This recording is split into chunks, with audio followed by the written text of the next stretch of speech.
Welcome to Tony at 12. I'm Tony LeBlanc, and today I'm in conversation with Toby Birch, who is a senior investment manager at Gower Financial Services. We're going to review last year and possibly see what might happen in 2024. All opinions are personal and no investment advice is being given. Good morning, Mr. Birch. Good morning, Tony. How are you doing? Okay. Yes, very good. Thank you. Good.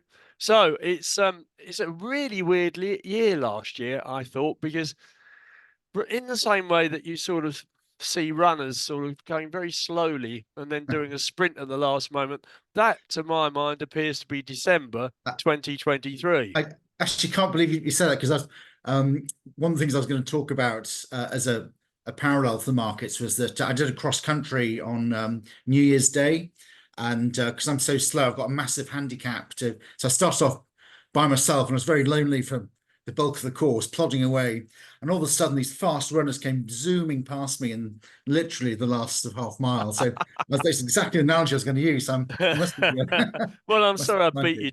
I'm sorry I beat you to it.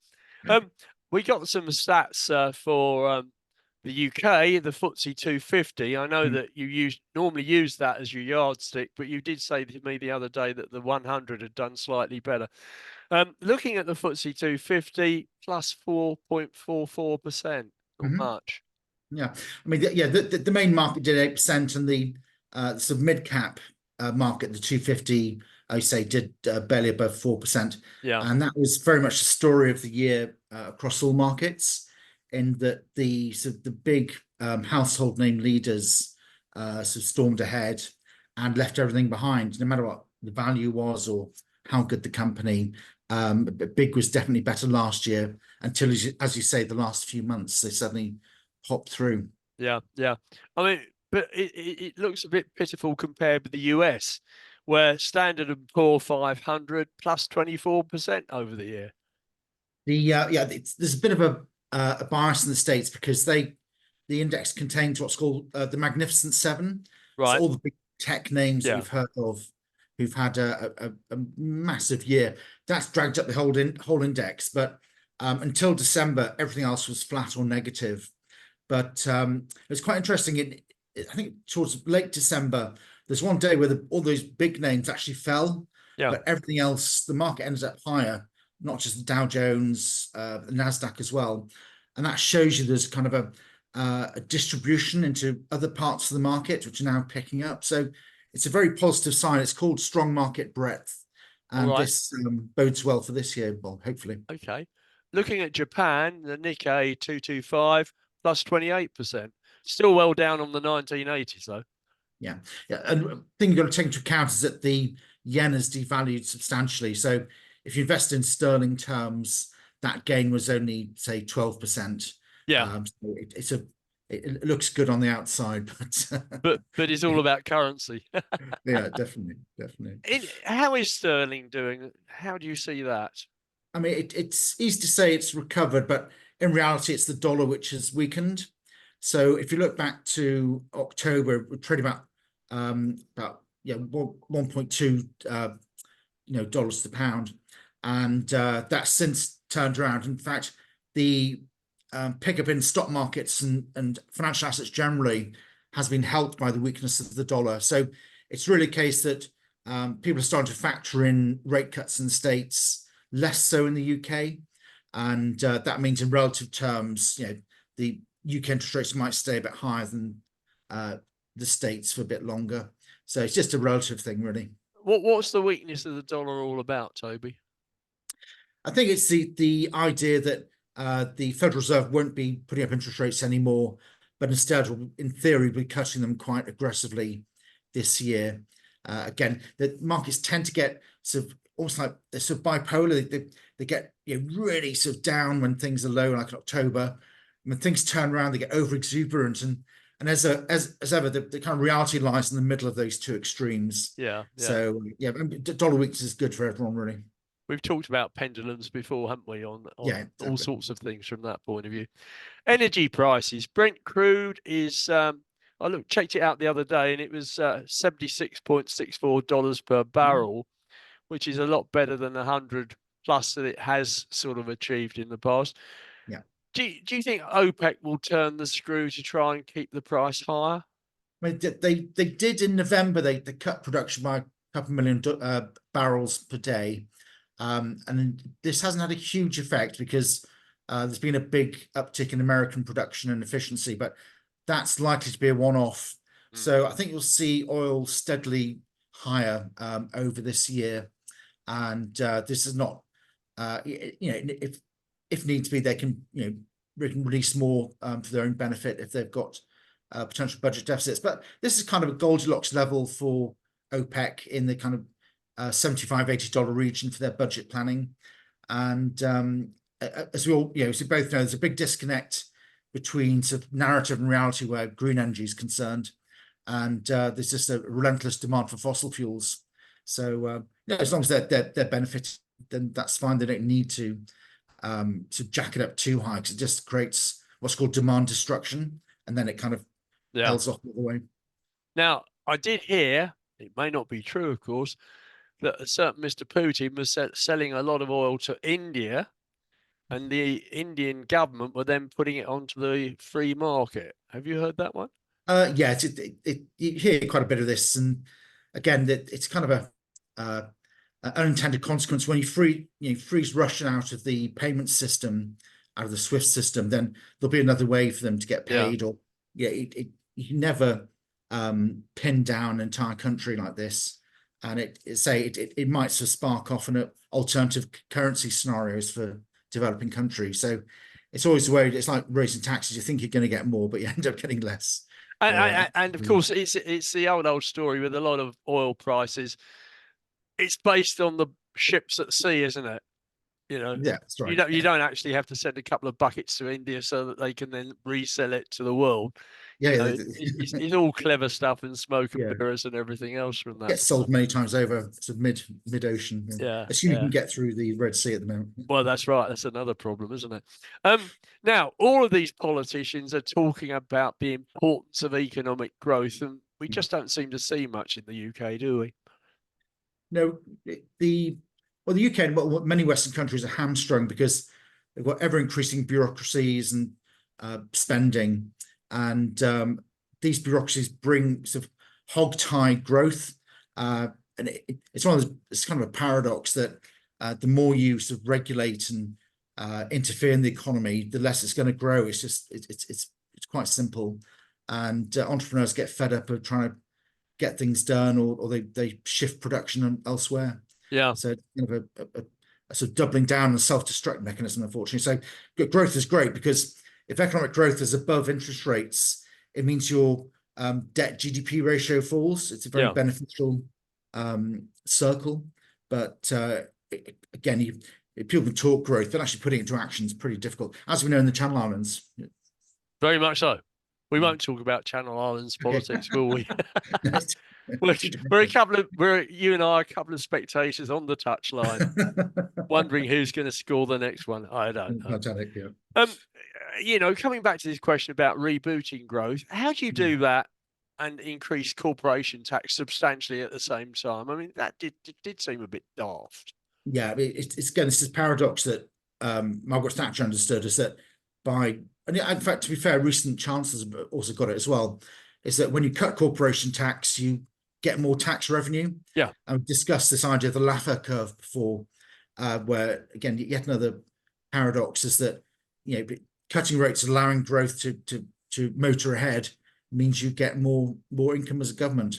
And it's this very kind of left-wing idea that put up taxes means more revenue. It just kills things like these cameras in London, which are just destroying activity for drivers and having a knock-on effect on the capital. But who's going to want to invest or start up, say, a new company in the UK with that sort of level of corporation tax? Yeah, when they can go elsewhere, possibly Ireland or something like that. Yeah, exactly. Even European Union is looking attractive now. It's like well, that's right. And I just don't understand how dim politicians can be by thinking that they sort of need to refer back to Mrs. T, I think, Mrs. Yeah, Thatcher, definitely, and definitely. sort of see how she did it. She called it kitchen economy, Yeah, economics. kitchen economics. I mean, Yeah, in some ways, government finances don't have to. You don't have to balance books the whole time, but no, it's just a principle that I think you said at the time, socialists spend money until they spend other people's money until they run out of it, and that's a similar principle that we're seeing now. and of course we won't forget that note that was left behind for the general election 2010, when said, in the Treasury, sorry, we've spent it all. There's none left. That was the Labour first secretary to the Treasury to the It's incoming person. So there we very are. true.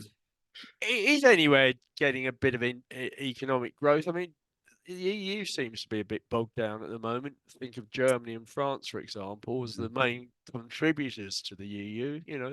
Germany There's seems only to be doing very a few poorly. countries we're getting standout rates where they've come from like a very low base. I mean, one of them is Macau, just off China. Yeah, It's countries that have really had a period of struggle. Or those countries like, I think, one of the African countries, maybe Ghana, where they found oil, and that's been a big boost. But on the whole, everywhere is pretty stagnant. I can't think. In China, obviously, has had it's got this hangover of property development that will take years to unravel. yeah, So yeah, it's yeah. not looking good. But I saw some clip somewhere that Italy and Spain, who you don't normally reckon as being particularly dynamic, are well in front of France and Germany at the moment. Yeah, it's a good point politically, because Italy have pushed back against the EU and have a more so I wouldn't say right wing, what we used to call sort of centre right is now Yeah. extreme right in some people's Yeah, eyes. yeah.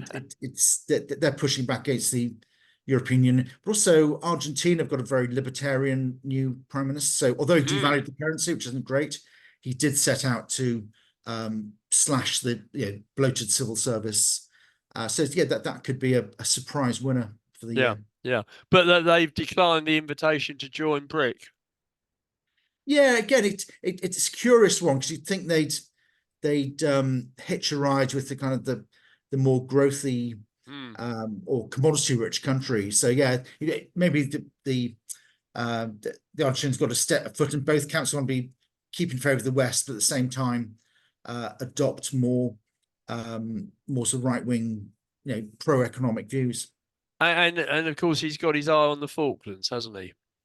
Yeah, as they always have. They've got a bit of oil there as well. But it's all about common enemy. You must always have an enemy. Exactly. Yeah, of some sort. Yeah. Bismarck. Yeah. The enemy's always at the gates. Can't remember his quote, but it was. Yes, that's right. Absolutely. The righteous in danger was his quote. Yeah. What about the continuing decline of the UK high street? I was sorry to see Wilko have to cease trading. This is a several, because normally you associate these. We talked before about private equity, sort of plundering companies and getting hold of the assets and selling them on.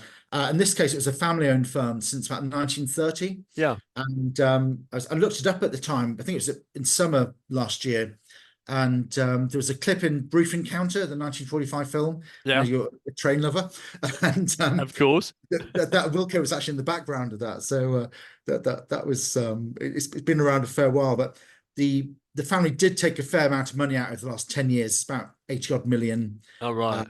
And it's not too egregious. I mean, the overall debts were about 600 million. Yeah. And pension fund deficit as ever. So it's not as bad as private equity, but still it's got some similar traits in recent years, unfortunately. But yeah, sad to see a great name go.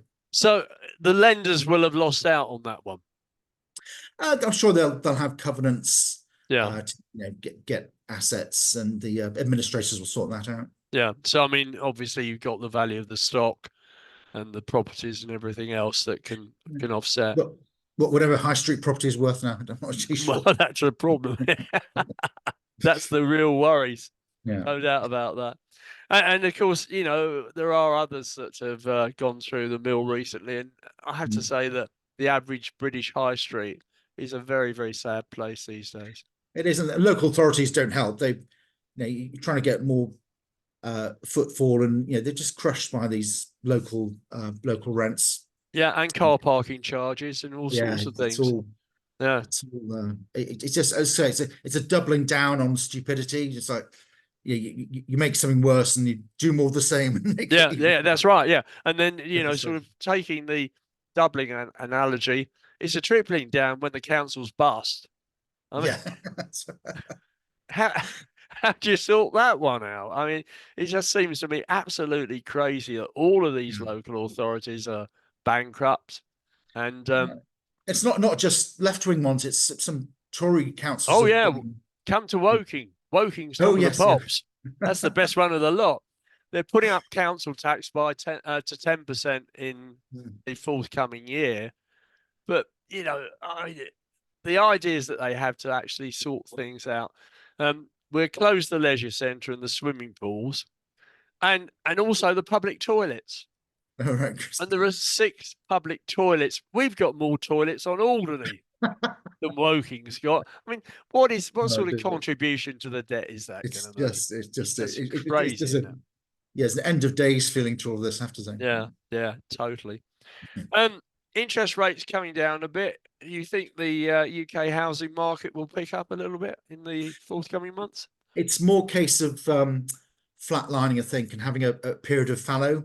Yeah, because there was some forecasts of lots of price declines, and so far that's not come through. I do know that many buy-to-let landlords in London are trying to sell. Yeah, a very large proportion. So there will be some.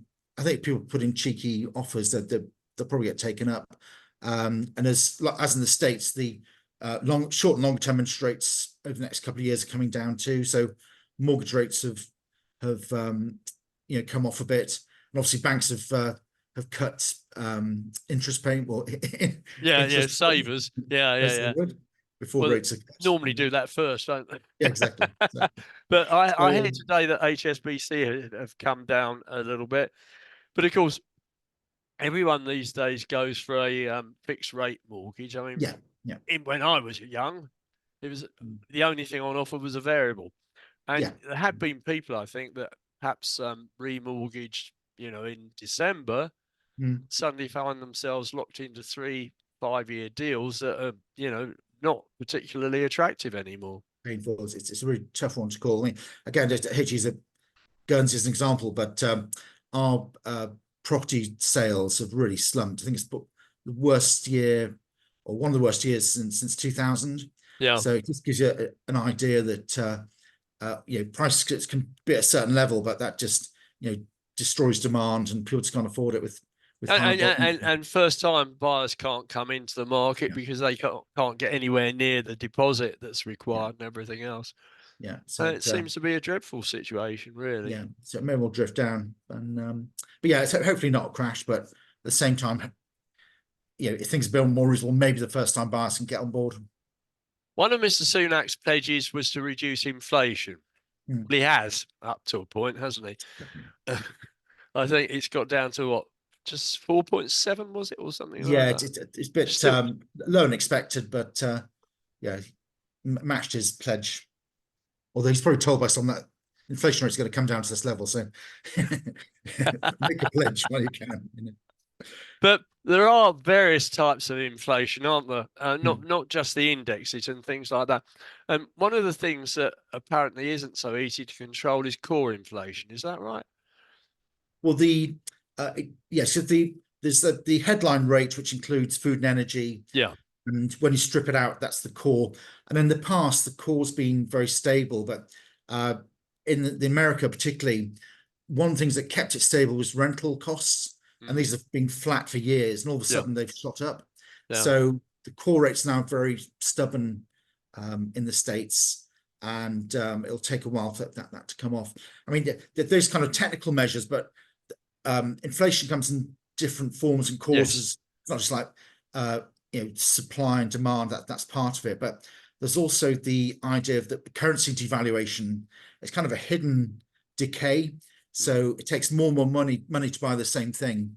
Not that the thing has any great inherent value. It's just the price has gone up because the money's getting more and more watered down. So that's an aspect economists don't often talk about, because it's quite nebulous. But if you see long-term charts of currencies against gold and oil, it's very, very clear.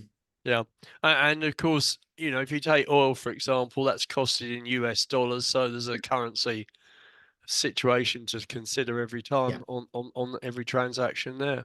Yeah. Now, next one that I've got to ask you is the triple lock. Ooh. Affects me. Should be happy. In your view, is it sustainable? I think so. I think the rate is going to be set about 8.5% Yeah. this year. And so for in terms of vote winning, there's about 12 million OAPs in the UK, or I don't know what you're allowed to call people OAPs anymore, but Call me that's anything the you like, mate. I'm getting the money. I'll take it. And so yeah, referring to government finances, the government can create money off its own bat, and the debt levels only matter really when you get stagnation, which is kind of where we are now. So it does matter. Is it sustainable? Depends where the inflation rate goes. Then they'll probably pick the low, because it's the best of three measures. Yes, that's right. Yeah, and it's supposed to be the highest of the best of three. Yes, that's right. Yeah. So But things could turn around. I mean, we got a fairly substantial increase in 23, but I don't think they gave much of an increase at all in 22. They just went for a 2.5% thing. Yeah. So, from the point of view of the older generation, there is a bit of catch up that's required there. But yeah, I mean, I think it's there, and I think any political party that says that's the end of it is going to find it very difficult to come to terms with that. The banks, do you think they're rethinking their wokish attitude following Mr. Farage's victory? I think they've pulled back a bit, but I think the direction of travel is for more of the same, and this is just a temporary holdback on what they're doing. I mean, it's a bit like the unions in the 70s. You can still obey the rules, but work to rules, so things don't get done because you're obeying all the rules. And it's very easy to block an account or remove someone on some nebulous ground. So I think it's a taster of things to come, if anything else. And once you get these central bank digital currencies, which can trace whatever you do, that is the beginning of some fairly, what's the right word? So totalitarian approach to because that's the problem, isn't it?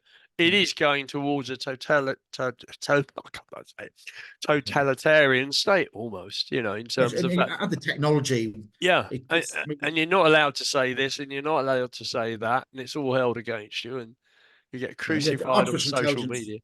Can absolutely track everything you do. So I mean, China's leading the way, but the West is doing exactly the same in the background, and this case of implementing it on some supposed crisis which is going to come along and justify for our protection, of course. Oh, of course. Now, continuing industrial action, I think it's very sad that the doctors are on strike at the moment, because I always thought being a doctor was a vocation as opposed to a money earning situation. What do you think the government can do there? Because they're asking for 35%, which is clearly not sustainable.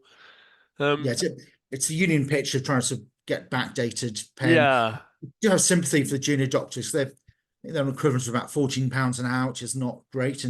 But that's the starters. I mean, you're still a junior doctor until you become a consultant.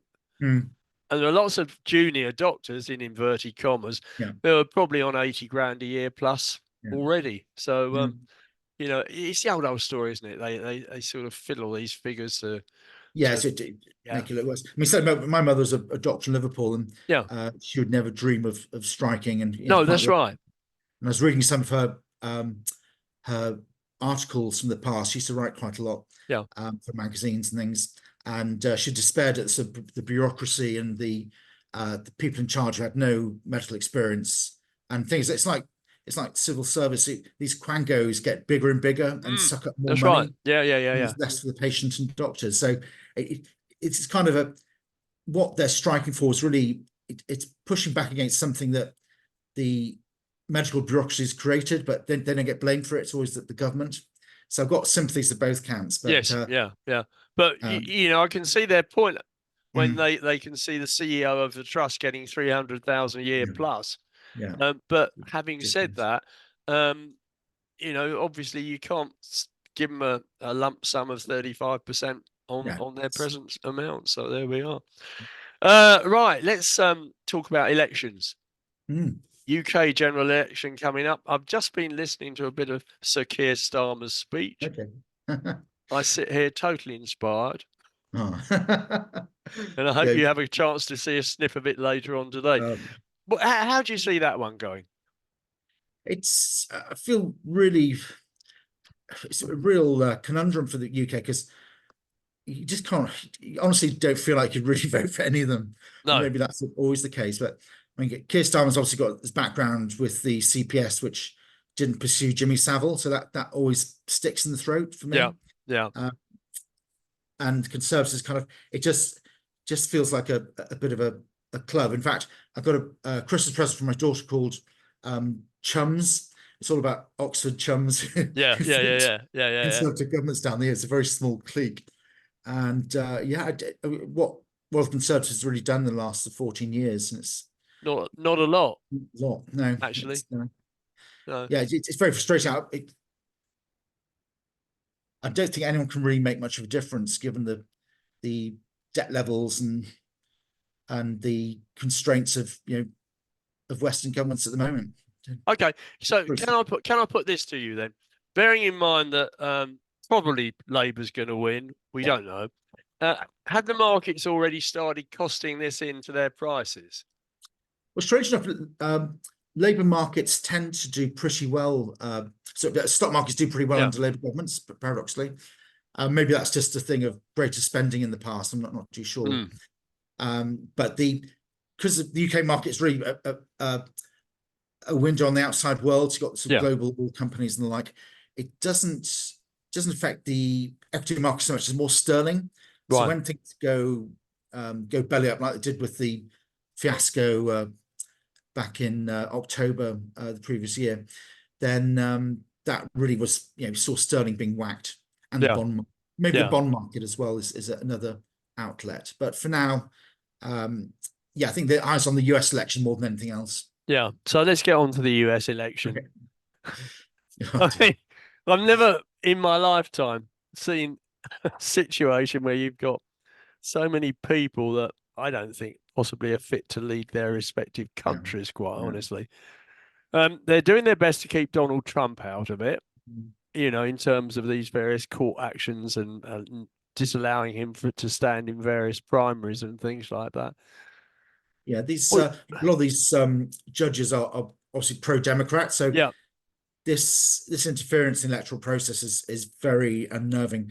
And you've got to think back that people only just accepted the last set of election results. There are lots of anomalies with dead people popping up and voting Democrat out of nowhere.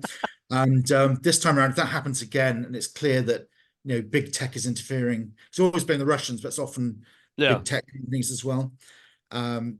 If this happens, then you're going to get half the people not accepting the vote, and this really is a cocktail for domestic upset and potentially civil war. You can't you never say never. And they are a bit extreme, aren't they? Yeah, in the States, or can be. Guns over there. Yeah, that's right. That's what I was thinking about.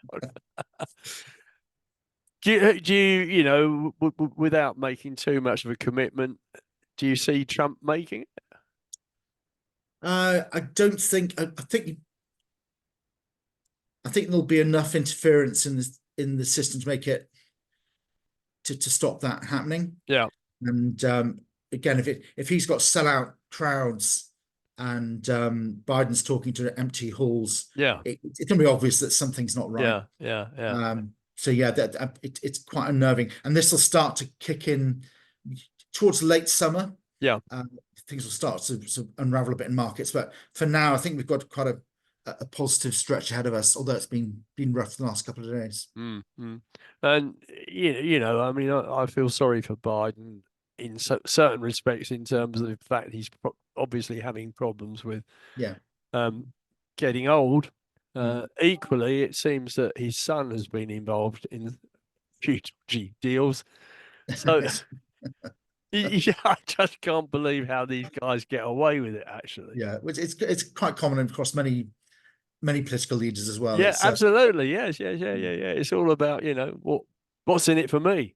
yeah, Not it's not surprising not how not many what can I do for the country, exactly. the famous Kennedy thing where he said Mm. that serve your country. Yeah. Okay, so in conclusion, what are your hopes for 2024, having looked into the Toby Birch crystal ball? I And think once again, we need to say all opinions are personal and no investment advice is being given. exactly. I'm also always mindful of the Churchill quote, which I put in my book all those years ago. So only one link of the chain of destiny can be handled at a time. And so it's not unwise to look too far ahead. But I think you have to have some kind of view.